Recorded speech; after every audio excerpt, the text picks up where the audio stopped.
Why do we torture ourselves with angsty books?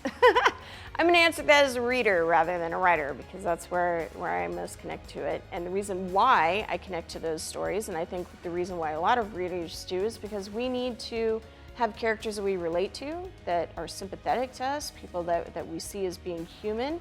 And what is being human? It's being, flawed, where none of us are perfect. And so seeing characters who are struggling with any sort of trauma or just the goal, the desire to overcome something, to be a better person for the person that you are in love with, is probably the most heroic thing that we can do.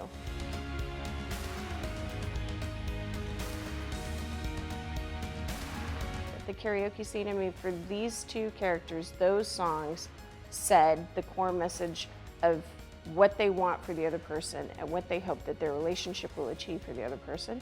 And they got it across in music that's about 3 minutes long, so good song choices for them.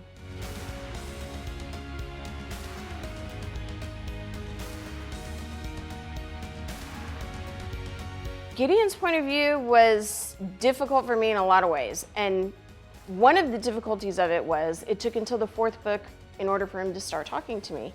For readers who follow all the rest of my novels and my previous series and storylines, I have always written from both the male and female perspective. And when I started writing Bared to You, that was my intention, that it was going to be written from both perspectives.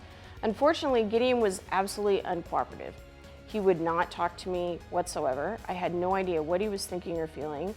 The only way he would let me see him was through Ava. So Ava became the narrator because she was the only person who was able to get any insight into him. And of course that insight came from her impressions of what was happening.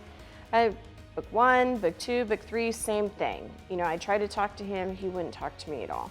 And once we got toward about the halfway point of Entwined with You, he started revealing himself a little bit more. And I knew at that point that the next couple stories were going to have his perspective, because I think he felt comfortable with me. I had a greater understanding of him, and because of that new kind of trust and awareness between the both of us, he was able to open up a little bit more and let me see him from the inside. And it was a revelation to me. There's a lot of things that I learned from listening to his voice that I did not know previously in the book. So it was a bit heartbreaking, and yet it was one of those celebratory experiences too. I'm like, yay, finally, we get to hear your side. Maryse, oh, I'm sorry that I wasn't there to do this in person. I love you so much, as you know, and thank you so much for having me.